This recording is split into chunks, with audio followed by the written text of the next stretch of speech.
por cuestiones de compromisos allá en una reunión que tuvimos en el FEN, pues no pudimos estar en la reunión y aquí a la vez, pero sí, ya estamos aquí de regreso. Así que vamos a poner este encuentro de hoy en las manos del Señor y vamos a pedirle a Catherine de León que por favor nos ponga en ambiente de empezar este tiempo de lluvia, ¿verdad? Que tanto la necesitábamos y fresca, el clima está muy agradable y damos gracias al Señor.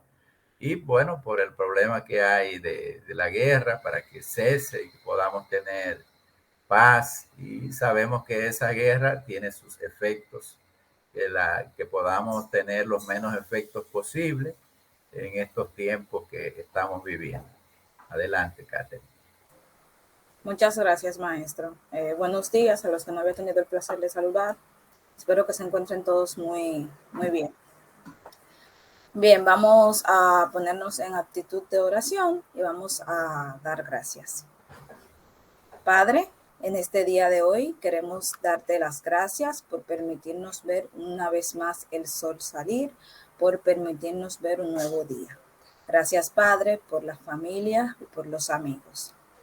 Señor, en este día queremos pedirte que estés guiándonos, que independientemente del lugar, del momento o de la acción que nos encontremos realizando, tú hagas acto de presencia, tú estés con nosotros y tú tomes el dominio y el control de cada una de las acciones que realicemos hoy.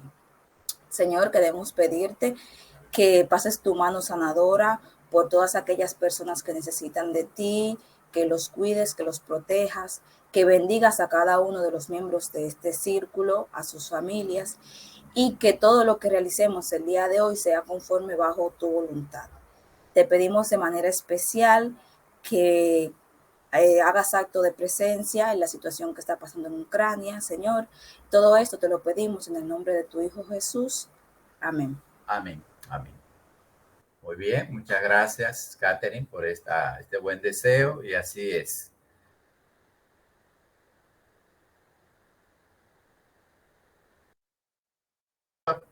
Y después, si nos da tiempo, pues veremos el video, pero queremos presentar primero al profesor que va a proyectar su camino lector, a Rafael Pastor Martínez Vargas, venezolano, nacido en la ciudad de Barquisimeto, estado de Lara, en el centro occidente de Venezuela, y en el año 2008 obtuvo el título de licenciado en Ciencias Matemáticas de la UCLA, Venezuela. Posteriormente, en el 2014, obtuvo el título de Magíster en Matemática, la maestría interinstitucional UCLA, UNEXPO UPEL de Venezuela, docente en el área de matemáticas en la Universidad UPAE, en la carrera de Ingeniería en Control de Calidad en Barquisimeto, Venezuela, docente de la sección de matemáticas de UNEXPO, vicerrectorado Barquisimeto, Venezuela, en el área de matemáticas aplicada a la ingeniería,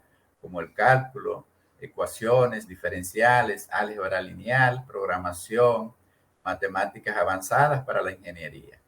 Docente de lógica matemática y computacional en IUJO, Barquisimeto, Venezuela. Docente del área de matemáticas desde el 2018 en el programa de licenciatura de matemática orientado a la educación secundaria en el ISFODOSU, recinto Félix Evaristo Mejía.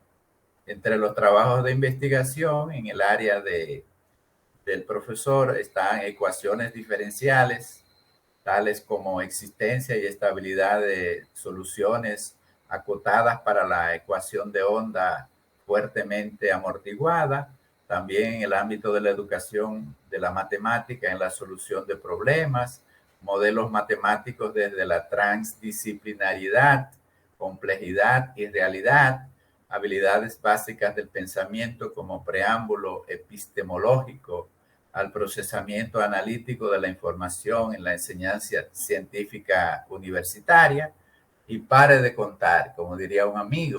Así que el profesor en el área de investigación y de práctica, pues en su área, es un experto y nos alegra que vaya a compartir su camino lector con nosotros en el día de hoy. Así es que con nosotros el profesor Rafael Martínez. Adelante, profe. Buenos días a todos y bueno, les doy las felicidades a todas las damas que están presentes hoy en día acá y bueno, y a todas las damas también que bueno, forman parte también de nuestra familia del FEN, que día a día comparten con nosotros todas nuestras actividades allí y en nuestra familia también cercana, tanto esposas, hermanas, familiares que están siempre cercanos a nosotros. Felicidades a todos. Bueno, el día de hoy voy a presentar mi camino lector. De verdad, digo que en lo que me da un momento para compartir en mi pantalla acá un instante. Bueno, voy a hablar un poco de preámbulo del camino del lector de mi persona. Cuando empecé a hacer este camino lector, vi el del maestro Guevara hace 2 semanas. Yo tenía muchas incertidumbres cómo iba a ser mi camino lector, porque principalmente nunca había hecho un camino lector, pero fue una estrategia que de verdad para mí fue algo como que fue una estrategia para ir recordando un poco de la historia que viví a lo largo de toda mi vida. En el primer momento que comienzo a leer, pues, bien sea desde pequeño hasta en la actualidad, pues. Y en ese camino, en esa trayectoria que vi, fui recordando muchas cosas que en el pasado tenía allí. Y bueno, hay cosas como que se vinieron a la mente y es una estrategia para ir viendo también como que dice el tipo de persona que es uno. Entonces, es lo que vi y percibí al hacer esto. Entonces, en los primeros pasos en mi escuela, allá en mi ciudad, Barquisimeto, como escucharon, soy oriundo de allá. Uno de los primeros libros que nos enseñaron a trabajar fueron un libro que se llama Mi Jardín, en donde siempre recuerdo que me veía las vocales y también las cartillas, que mi mamá siempre nos ponía a leer las cartillas, sobre todo por el abecedario, el alfabeto. Entonces yo recuerdo que no entendía cómo es que era yo en ese momento, si era una vocal o una consonante, hacer la distinción, y entonces fui aprendiendo eso. Igual también el detalle está que cuando uno es niño, aprenderse el alfabeto para un niño es un reto, porque decía, son muchas letras que hay que aprendérselas, pero poco a poco uno fue aprendiendo eso, leyendo, conociendo un poco eso a nivel de esto, es decir, a nivel de las estrategias que usan los docentes en la escuela para enseñar a uno. Posteriormente, en aquella época, porque ya yo soy un poco yo nací en los años 80, obviamente en la escuela, cuando estoy ya estudiando, no existía esta tecnología de información que tenemos hoy en día, como es el Internet, que ahora uno busca todo por Google. Nuestro Google en aquella época eran estos libros. Si ustedes ven aquí, consigue algunas imágenes que se llama Enciclopedia Popular. Eran unos libros, como estudiaba en una escuela pública, eran unos libros, dice Enciclopedia Popular, porque no eran tan costosos y siempre en ese caso nos hablaban un poco de lo que era la historia, la literatura, ciencias sociales, es decir, la enciclopedia albergaba prácticamente todos los temas básicos que uno ve en la escuela a nivel de la primaria. Y tenía sus tomos, es decir, para el primer grado, segundo, solamente encontré algunas imágenes y inclusive cuando busqué las imágenes decía que ese era el Google de nuestra época, porque ahí es donde nosotros encontrábamos todas las cosas que era referente a lo que íbamos aprendiendo y todo lo que tenemos que buscar, indagar, siempre lo veíamos ahí. Quizás habían otros textos que quizás por cuestiones de costo monetario no lo podíamos tener, pero este era el que nos ayudaba en su momento allí, porque es con el que fui estudiando y leyendo y aprendiendo tanto de la historia de mi país como la historia también un poco general, las lecturas de algunos extractos, de ir viendo de cómo se va lo que es los párrafos, cómo formar ideas también, es decir, todo, es decir, la enciclopedia englobaba todos esos aspectos de formación allí. Posteriormente, voy a la secundaria y comienzo a leer otros tipos de libros que llamaron mucho más la atención porque ya eran más profundos. En este caso me llamó siempre la atención fue la historia. Me sentí como que más movido, es decir, me llamaba más la atención era eso, la historia, porque siempre veía lo que era la historia de mi país. Me gustaba hacer los mapas, cartografiar las cosas, ver, entonces identificar, ver cómo es que hicieron tanto esas luchas que se generaron en aquella época libertaria. Y también un poco la historia universal, de entender un poco de dónde, es decir, que no solamente en nuestra región del mundo, en esta parte de América, hubo luchas también, sino que hace muchos años también hubo muchas luchas y eso me llamaba mucho la atención, me cautivaba mucho en el sentido de que aprender un poco más de otras culturas a través de un libro.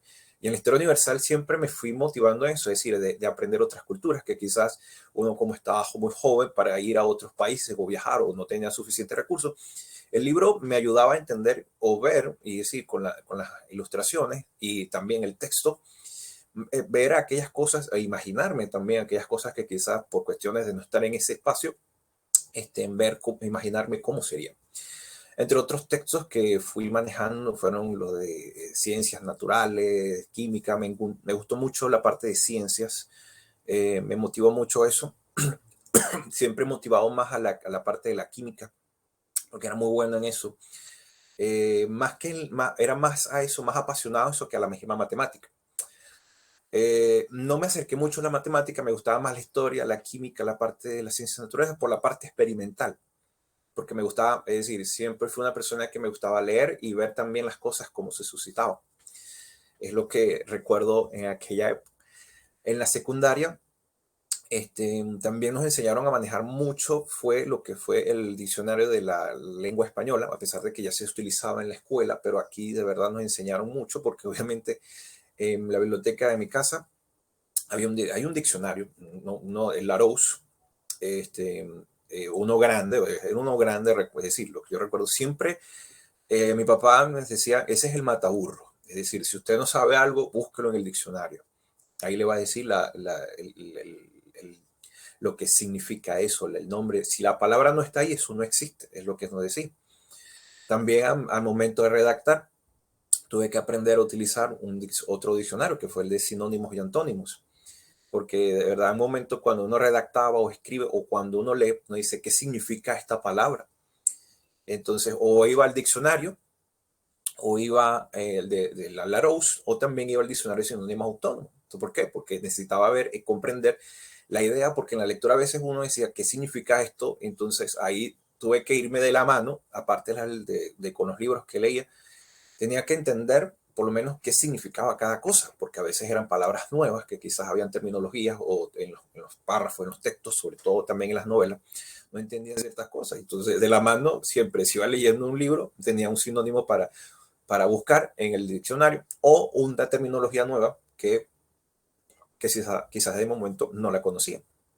Entonces, en aquella época, nos mandaban a leer algunas novelas para la época, como fue la Casas Muertas.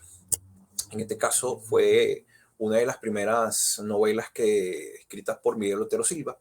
Fue un periodista y un escritor venezolano, la cual la novela se remonta a comienzos del siglo XX, en donde llevaba situaciones con los residentes en un pequeño pueblo de Venezuela llamado Ortiz. Entonces se referiría que los habitantes habían abandonado un pueblo para habitar otras ciudades más pobladas del país, entre las que se cuenta la capital. Es decir, como un éxodo que, como siempre en nuestro país, dado el boom petrolero, allá la gente iba mucho a la capital. Era porque, bueno, había más desarrollo, más progresos, y en función a eso se desarrolló esa novela. Y bueno, allá en mi país se decía como que la capital, que se llama Caracas, Caracas, Caracas, lo demás es Monte y Culebra, pues, porque sí, como que lo demás no existía.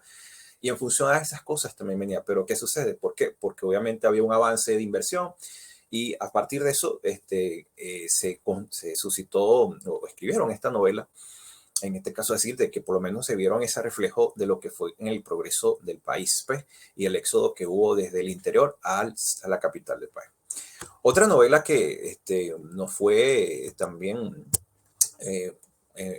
tuvo que, para leerla en la secundaria, fue el libro de Doña Bárbara, que en este caso nos habla de una mujer que se llamaba así Doña Bárbara, que está considerada como la mujer más hermosa de Venezuela, además de ser la dueña de una hacienda, El Miedo, es decir, cuyo antiguo nombre era la La Barquereña, si más no recuerdo. Entonces, dice que doña Bárbara, lo que era la capataz de ese sector, con un carácter fuerte y que no era tan dócil debido a una experiencia que vivió en su adolescencia allí. Otra novela, otro autor que vi fue el de Miguel Cervantes, que es muy un clásico, que es Don Quijote de la Mancha. Siempre, en ese caso, me recuerdo que fue ya cuando estaba ya finalizando la secundaria. Me mandaron a leer este texto y bueno, es un clásico que creo que la mayoría lo ha leído, ¿no? Entonces, sí es uno de los que creo que en la mayoría de nuestras bibliotecas uno puede conseguir este texto acá.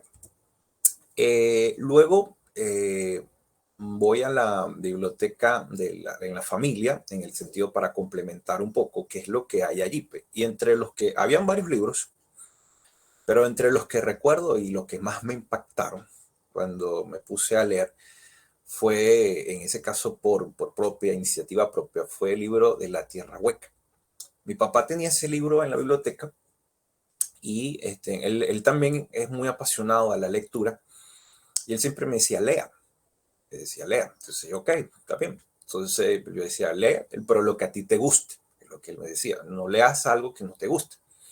Entonces yo agarré este libro y me llamó mucho la atención porque es un libro de teorías conspirativas, un poco acerca de lo que hablan de la parte de las creencias de las personas que tienen con respecto a teorías conspirativas con ovnis, con especies paranormales que se suscitan en la Tierra. Y entonces es una novela ficticia que me llamó mucho la atención y ver que había otra manera de pensar en las cosas y que decía, bueno, ¿será que eso existe o no? Es decir, la fábula, lo que uno dice, bueno, hay cosas que existen, otras que no, pero entonces siempre me llamó mucho la atención porque fueron un capítulo extracto, ciertas cosas así como uno va indagando y a partir de la ciencia, es decir, como era más apasionado a estudiar ciencias, química, biología, yo decía, bueno, ¿será eso cierto? Es decir, la ciencia puede refutar esto, lo que están diciendo acá. Entonces eso me llevaba a esa diatriba, ¿no? De leer lo que decían esas fábulas y lo que decía la ciencia.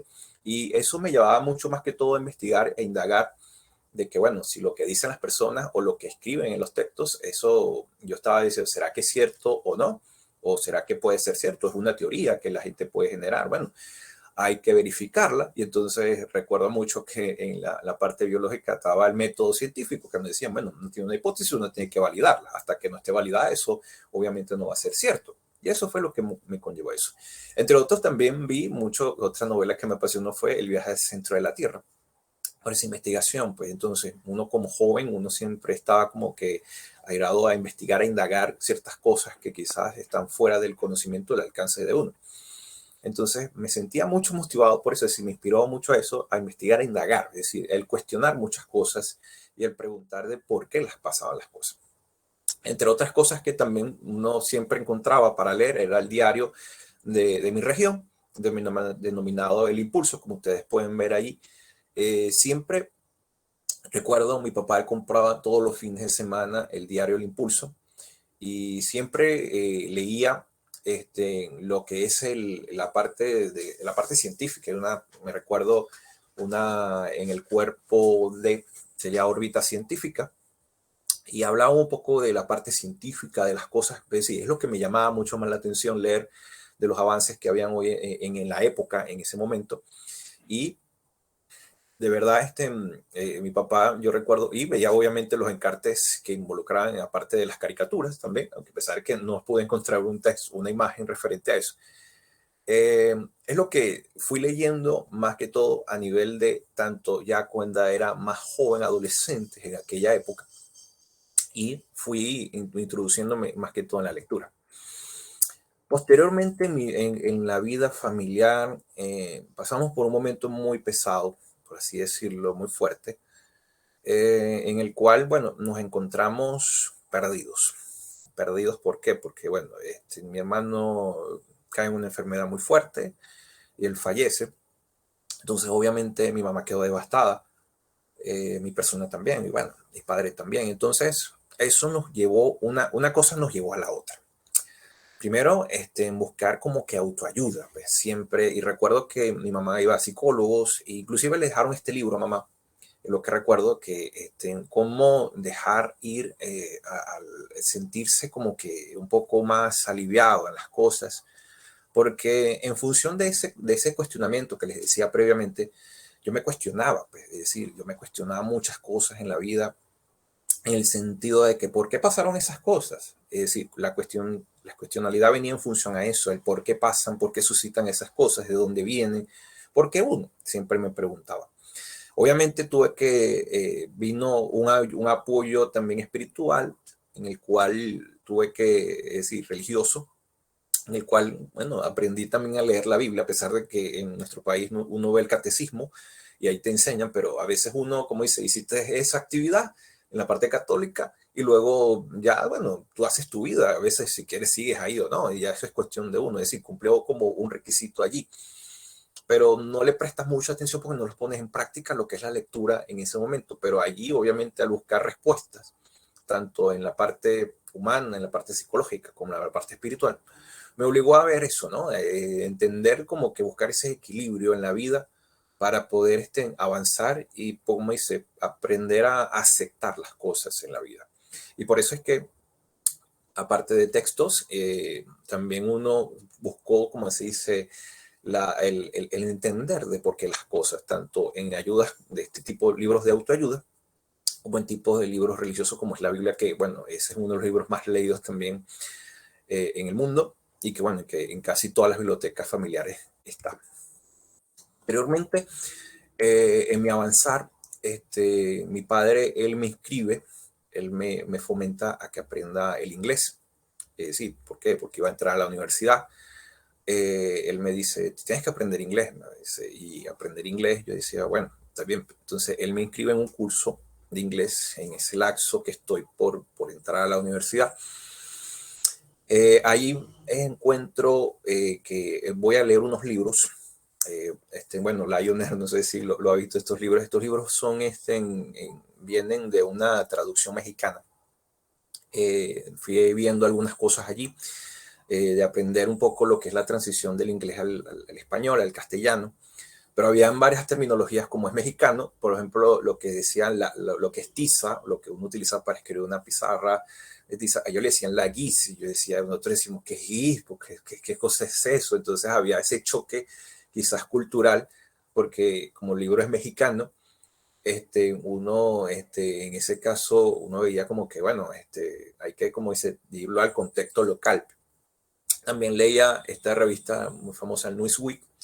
Mi papá me consiguió una y, y cuando veía otra, allí también en el instituto, donde uno podría leer también, entonces me fui interesando sobre todo para ir incursionando en eso, ¿no? De aprender, de practicar el inglés en aquella oportunidad. Hice todo mi curso, lo culminé completamente, fueron 10 libros en el cual, bueno, 9, mejor dicho, fueron 9 libros que tuvimos que leer en ese caso para ir aprendiendo desde toda la gramática, la parte de la fonética, todo eso, pero claro, eso fue un curso bastante intenso en ese aspecto, el cual llevé y bueno, lo terminé con éxito. Claro, como siempre se dice, lo que no se pone en práctica se olvida. Quizás he descuidado un poco esa parte, pero es cuestión de práctica en un futuro para poder aprender y fomentar eso. Posteriormente entro a la universidad, luego de eso, y ahí comenzó a ver estos textos que aparecen aquí. El primero es el que ustedes ven ahí en rojo, que es Fundamento de la Matemática. Un profesor allá en la institución nos decía, ese es el libro rojo de Petete,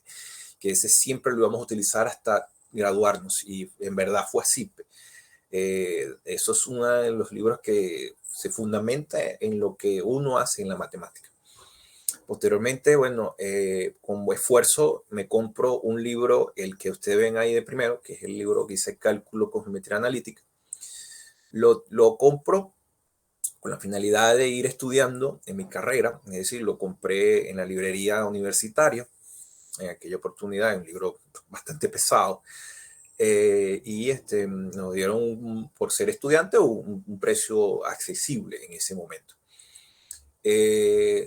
Posteriormente, a medida que voy avanzando, bueno, voy leyendo otros más que obviamente uno puede comprar por cuestiones monetarias, pero bueno, siempre en la biblioteca de la institución donde estudié estaban a disposición de uno.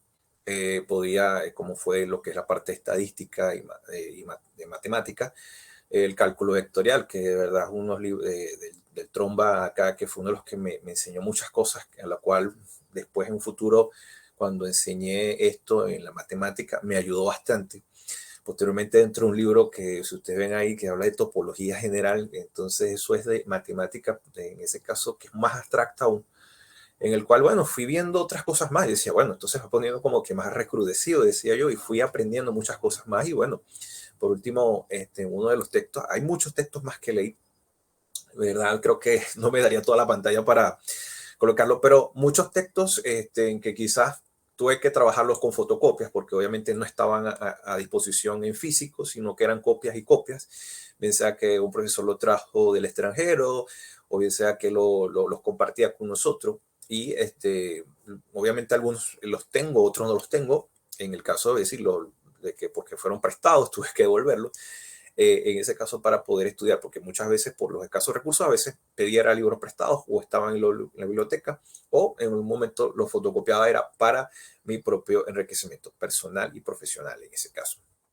Entre los libros de lectura en la universidad, bueno, yo vi que okay, una cosa es la matemática pura, decía yo, pero ¿qué hay detrás de la matemática? Es decir, ¿de dónde? Es decir, ¿qué hay detrás de esos personajes que hay acá? Es decir, porque nos hablan de la matemática, pero eso no salió solo, decía yo, eso es que alguien lo hizo, alguien tuvo que haber descubierto eso.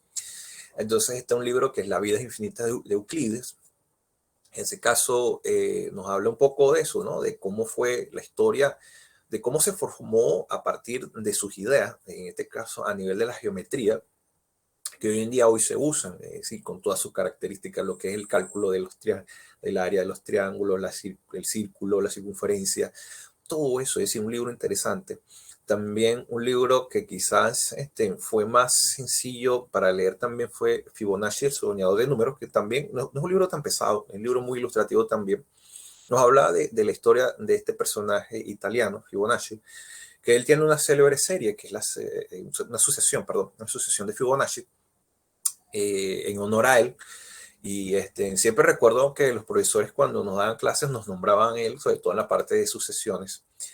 Y por qué también busqué otros libros de texto que hablen en función de la historia, porque yo recuerdo que cuando en mi primer día en la universidad, un profesor nos habló de la historia de un matemático, Évariste Galois.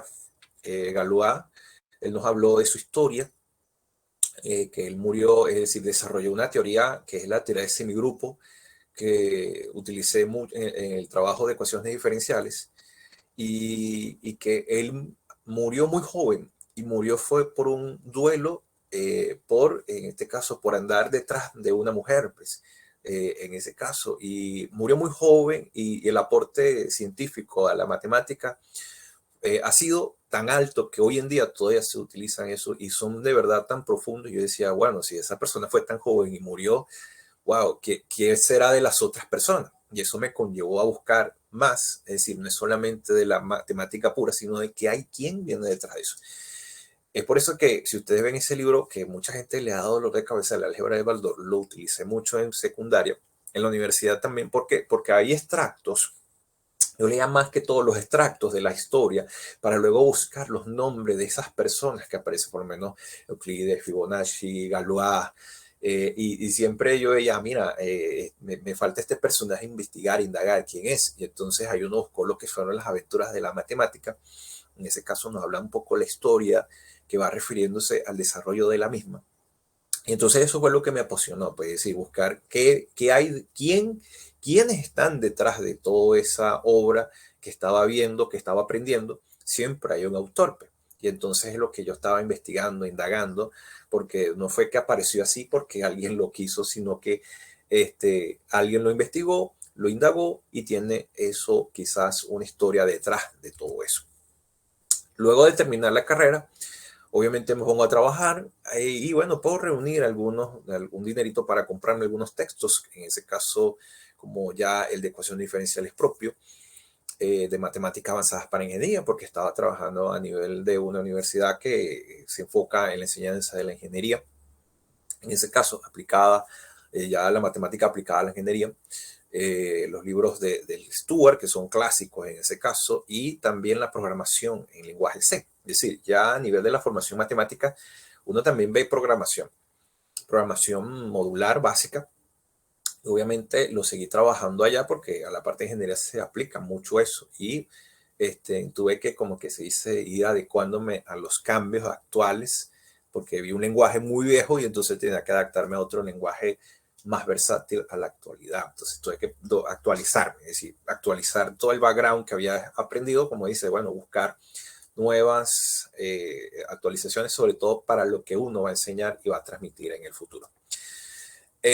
Durante el posgrado me encontré varios libros que fueron interesantes para mí, sobre todo Un arte para resolver problemas, de George Polya. Sobre todo porque estaba buscando trabajar en mi trabajo, en la tesis. Yo decía, bueno, ¿qué voy a hacer? Es decir, ¿qué voy a plantear en esta tesis? Y un amigo mío me dijo, bueno, pero ¿por qué no trabajas la resolución de problemas? Me dice yo, resolución de problemas. Entonces sí, me puse a leer el libro para indagar de qué era eso. Otros libros también que busqué fue el de geometría del Postamentier, un libro que de verdad para mí fue muy interesante, sobre todo porque en la formación que yo tuve de matemática pura, vi geometría, pero no la geometría que quizás se denomina la geometría euclidiana. Y en el posgrado me estaban dando eso y decía, bueno, tengo que aprender ahora esto también. Quizás lo que ya yo sabía, de alguna manera, de manera implícita, tengo que ahora ser más explícito en eso. Y aprendí muchas cosas allí que el profesor que me enseñó, y también otro profesor que me impactó mucho fue que yo iba mucho a sus conferencias. Él ya falleció, pero se llama Darío Durán, y a nivel de él y el otro profesor, que es su mentor, que era no su mentor, perdón, esa era la persona que le enseñó mucho. Yo me acuerdo que él iba mucho yo iba mucho a las charlas, entonces allá en Venezuela, y un curso que yo vi con él en unos talleres de formación, él decía, y agarré mucho de esa frase de él, sobre todo cuando voy a enseñar, él decía, un estudiante llega y me dice, profesor, ¿cómo se resuelve algo? Y él dice, yo no sé. Y usted sabe por qué yo lo que yo no sé, porque dice, bueno, yo no sé qué me estás preguntando, pero vamos a ver cómo se resuelve. Y ese tipo de expresiones me enseñaron bueno, que los problemas se pueden resolver, es decir, vamos a ver cómo se resuelven. Y por eso me fui más enfocado a la parte de resolución de problemas a nivel de la enseñanza acá en la matemática. Y también vi otro texto que es el análisis matemático, que para mí fue muy interesante porque refresqué muchas cosas que vi en el pregrado o el grado, como llaman acá, y fue algo muy tranquilo en el sentido de que fue puro refrescamiento de muchas cosas y ponerlo en práctica ya a nivel de otro contexto. Y bueno, también trabajé, bueno, ya ahí en este momento ya estaba más enfocado a leer papers, porque obviamente tenía que sacar la tesis y buscar, bueno, artículos que sean de data reciente para la época y buscar nuevas cosas que se vayan enmarcando al trabajo. Entonces ahí vemos que la metodología de resolución de problemas en 7 etapas aplicada a la ingeniería del software. Es decir, hay cosas que trabajan en función a eso también, sobre todo porque enseñaba matemática a la gente de ingeniería a resolver problemas y también utilizando también un poco el contexto de la programación. Es decir, era una mezcla de muchas cosas y bueno, tenía que, como dice, aprender quizás otros tipos de vertientes que venían en esa parte de la construcción del conocimiento. Y bueno, para mí ese posgrado fue algo de verdad interesante compartir y ver otros tipos de puntos de vista que no conocía o que no tenía. Y fue mucho enriquecimiento personal. Entre los textos de lectura que tuve acá, a nivel de eso, fueron, bueno, El hombre que calculaba. En este caso, una diatriba de que, bueno, un hombre, cómo calculaba ciertas expresiones acá y una narrativa de esta persona de las actividades que él hace, sí, porque no, y eso me llevó a pensar de que un problema no se resuelve de una sola manera. Y eso es una de las cosas que yo en el posgrado vi, desde que un problema matemático se puede resolver de muchas formas y eso es lo que le decía a mis estudiantes. Yo siempre le digo a mis estudiantes, un problema se puede resolver de muchas maneras. Tú puedes pensar de una manera diferente o desde un punto de vista diferente. Y eso es lo que me conllevó a eso, ¿no? De que hey, no hay una sola forma de hacerse las cosas, sino hay que hay muchas diversas maneras. Aunque tú no la entiendas o veas que otro tiene un punto de vista diferente al tuyo, hay otras formas de hacerse. Hay otra manera de hacerse y quizás puede llegar al mismo resultado, pero el procedimiento o el camino es diferente en ese caso, pero nos va a conllevar, es como el dicho, todos los caminos conducen a Roma. Entre otras novelas que vi fueron Los 100, es una novela que de verdad me apasionó sobre todo por la ciencia ficción. Y el ver, como dice, yo siempre me apasionaron fueron esas, la parte de la ficción, de las ciencias y todo eso. Y vi mucho eso, es decir, me llamó mucho la atención de que, bueno, que en un futuro post-apocalíptico, ¿qué pasará en la humanidad? Y inclusive es una novela con varios tomos que los leí, de verdad me lo disfruté. Inclusive me enteré de que salió en Netflix hace poco, es decir, no sabía. Y bueno, la narrativa a la imagen es otra cosa, es decir, obviamente la adaptación de los personajes es otra idea en ese caso. Entre los últimos libros que he leído o que tengo en la actualidad son la semiótica de la didáctica de la matemática, sobre todo para la formación, es decir, para seguir fomentando lo que es en la parte del aprendizaje de las matemáticas y la enseñanza de la misma. Vi este texto que me pareció muy interesante ver desde otro punto de vista, es decir, a ver, trabajar aquellas cosas que quizá en el posgrado me hablar y que quizás no vi desde ese punto de vista, es decir, lo que es la parte de las imágenes y las cosas que se pueden manejar a nivel del enfoque de la didáctica de la matemática. Y se me llamó mucho la atención, sobre todo, ¿por qué? Porque yo siempre le digo a los estudiantes, yo soy muy visual, que a mí me gusta mucho hacer esquemas, dibujos, gráficos para explicar ciertas cosas. Y por eso creo que me llamó mucho, me impactó eso. Entre otros, fue el aprendizaje y la enseñanza de la matemática de estos autores, sobre todo para ver las nuevas tendencias que hay en día en función a esto, de que quizás uno dice, bueno, quizás la matemática no cambia mucho, pero bueno, uno va actualizándose en el enfoque de las nuevas tendencias que van hoy actual, porque antes no se hablaban de muchos enfoques como quizás hoy en día, o se van reformulando, renovando esos enfoques en función de nuevas investigaciones de los autores, y eso es una recopilación del mismo. Un amigo mío me mandó ahora este libro que es el de MATLAB más octava, es decir, para aprender a programar esto en lenguajes matemáticos, en este caso son paquetes matemáticos que para programar ciertas cosas básicas allí de lo que uno hace y lo que uno trabaja, ¿para qué? Para los estudiantes que uno es. Y bueno, otro amigo me dio este libro, el cual es algoritmos resueltos con Python. Este otro lenguaje que estoy aprendiendo actualmente. Estoy aprendiéndolo porque es nuevo para mí este tipo. Es decir, claro, la lógica de programación se mantiene, pero estoy, como dice, migrando a otro para aprender nuevas formas de llevar a cabo estas cosas, porque en un futuro, bueno, uno tiene que ir actualizándose. No me quedo solamente con una cosa, he ido, como dice, una evolución pues, de hacer de lo que tú tienes, llevarlo a lo que es actualmente hoy en día con las nuevas herramientas que se puedan tener. Es decir, de estos libros, los tres que ustedes ven aquí, estos tres, ellos los tengo en digitales. Es más, tengo un Kindle que donde me lo compré fue ese aprendizaje en ciencias de la matemática. Tengo el Kindle, a veces si me interesa otro libro, por ahí lo voy ubicando. Pero claro, quizás uno hoy en día tiene el Kindle. Tengo también muchos libros en formatos PDF que he revisado, sobre todo los otros dos que ven ahí. El primero sí lo tengo en físico. Y hay una cosa que, bueno, yo siempre he dicho, bueno, no es igual, me gusta mucho el libro físico porque, bueno, sobre todo el olor a libros nuevos, eso es un olor que, bueno, no sé, es algo que, una sensación, pero a mí me agrada también, me imagino que muchos también se sentirán igual así, sentir el olor a libro nuevo y, bueno, sentir la textura de las hojas es algo que uno puede decir, es algo que como que le da una sensación no sé, de conectarse con eso, a diferencia de ver libros digitales. Me ha costado mucho adaptarme a eso, de verdad, pero a veces la necesidad, porque a veces no tengo el texto a la mano o no lo consigo y lo consigo en digital, bueno, eso es otra cosa que uno hace y ve, pero es una de las cosas que que he visto que si pasar de lo que es de un libro, de tenerlo en texto a digital, Pero bueno, me ha tocado adaptarme, todos nos ha tocado adaptarnos hoy en día en función a eso, pero si me dicen escoger un libro en físico a digital, prefiero el físico meramente, es lo que opino.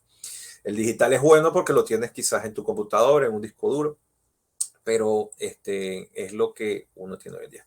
Quizás hay muchos libros que no les puedo compartir, quizás porque de verdad, como dije, esto fue una revisión de las retrospectivas desde que estaba pequeño hasta en la actualidad y marqué aquellos que fueron los que me marcaron más, los me llamaron mucho más la atención y que quizás me dieron un impacto en lo que es la evolución hoy en día de uno. Es decir, y creo que este camino lector, como dije en principio, es una estrategia para revisar como que el tipo de persona que uno ha sido desde que empezó a leer hasta hoy en día en la actualidad. Es lo que pienso y es mi aporte para ustedes acá. Y bueno, de verdad agradecidos por la atención. Y bueno, muchas gracias por su observación aquí.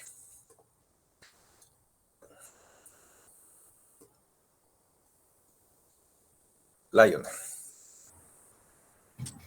Bueno, gracias. Tenemos algunas preguntas. Lionel en fila, ¿verdad? Primera fila.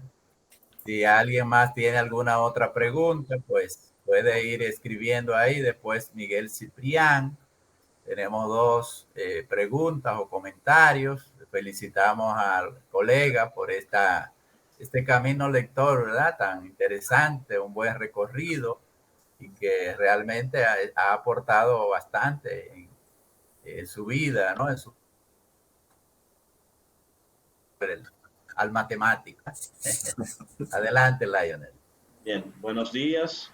Trataré de ser breve. Primero, felicitar a Rafael por su presentación. Me gustó bastante. Tengo varias preguntas, comentarios. Volviendo a la serie de libros que era de origen mexicano,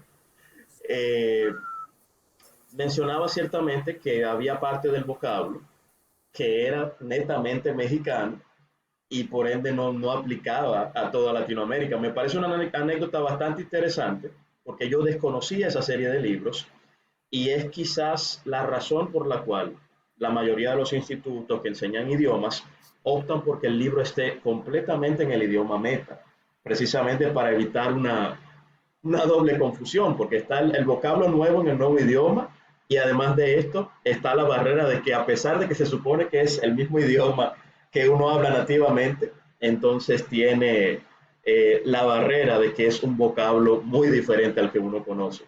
Mencionabas el ejemplo de la palabra tiza, no sé si jocosamente recuerdas alguna otra palabra que quizás te causó un choque muy grande. No, fue esa porque siempre la nombraban, era la más frecuente y es la que me quedó de cuando la guis, y uno decía, todos nos miramos el salón, la guis, yo todo, ¿qué es eso?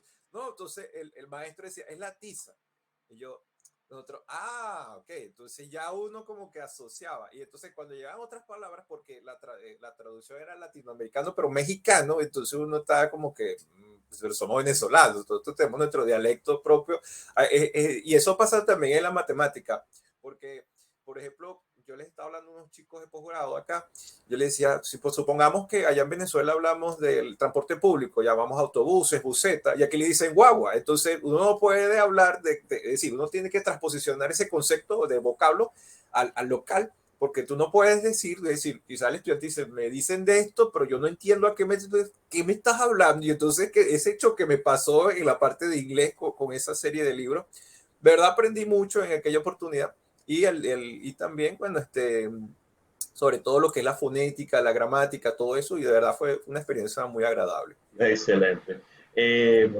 Yo me declaro, si acaso, un pichón de investigador, pero aquello de que, por ejemplo, cuando leía sobre las diferentes teorías matemáticas, en vez de simplemente ver una pequeña biografía de los autores, tú decidías leer obras completas que tuvieran que ver con la vida y obra de estas personas, algo que me parece sumamente interesante y que creo que sería bueno considerar en general.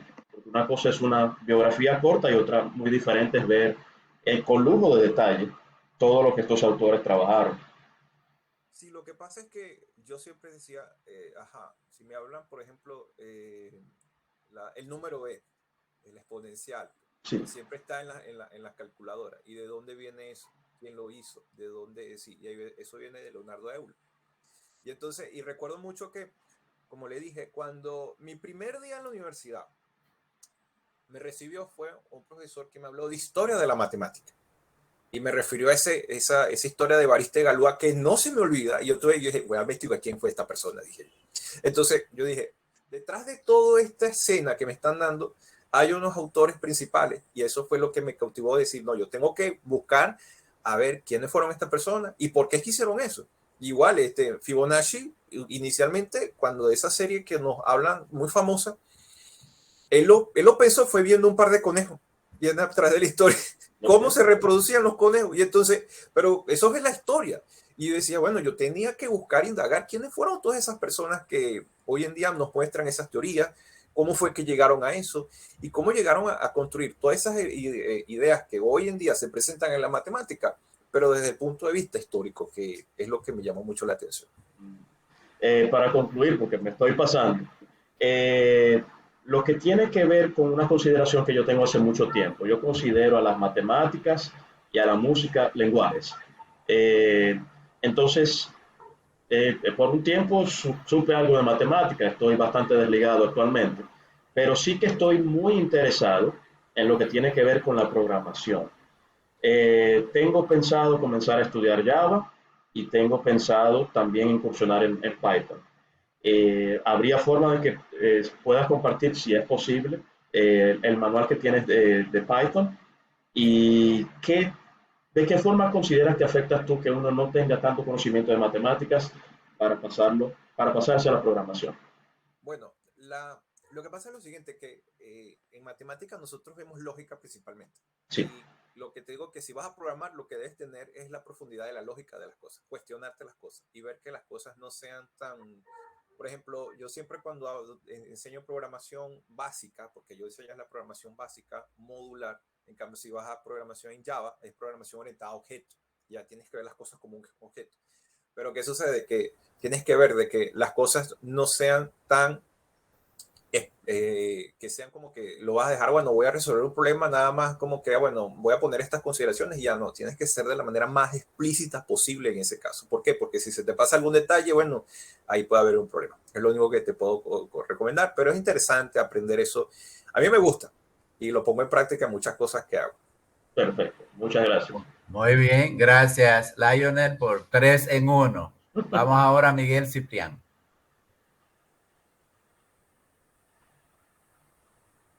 Adelante, Miguel.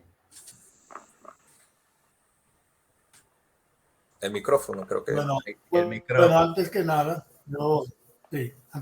debo felicitar al profesor Rafael en ese itinerario de lectura que nos acaba de presentar, en vista de que realmente se ve el origen de su afán de lectura, ¿no? En la familia. Y es una manera muy interesante de uno conocer a la persona. Ya definitivamente esta estrategia del itinerario de lectura es bastante interesante para cualquiera. Me llamó mucho la atención su afán por la parte histórica de la matemática que yo comparto porque también tuve experiencia en ese sentido. Y con relación al último que dice Lionel, quiero agregarle que, que sí, que estudie el Python, que el Python es ampliamente muy potente y simple. No voy a decir fácil, porque fácil sería inadecuado en cualquier actividad humana. Cuando uno dice que, que lo va a hacer fácil, está invitando a la vagancia y hasta la delincuencia, porque solo los delincuentes hacen las cosas fáciles. Gracias. Así es. Bueno, no sé, pero ciertamente que me llamó la atención en la presentación de Rafael, de que habló hasta de un concepto que se trabaja mucho en la lengua, que es la semiótica. Y no sabía que también los matemáticos tienen su semiótica. Bueno, Lionel habló de ese lenguaje, porque el lenguaje matemático, ¿verdad? La lógica matemática también te lleva a la semiótica, que es el lenguaje de los signos. De modo que la matemática tiene ese lenguaje. Tiene muchas cosas que ver. En letras nosotros hablamos de la semiótica del discurso, hablamos de la semiótica de los textos, la semiótica de ese lenguaje que se utiliza en la comunicación, pero sé que en la matemática pues también hay una semiótica, y qué bueno, ¿verdad? Y qué bueno que leíste la Biblia con un punto de vista para buscar ayuda, y qué bueno que has leído otras obras.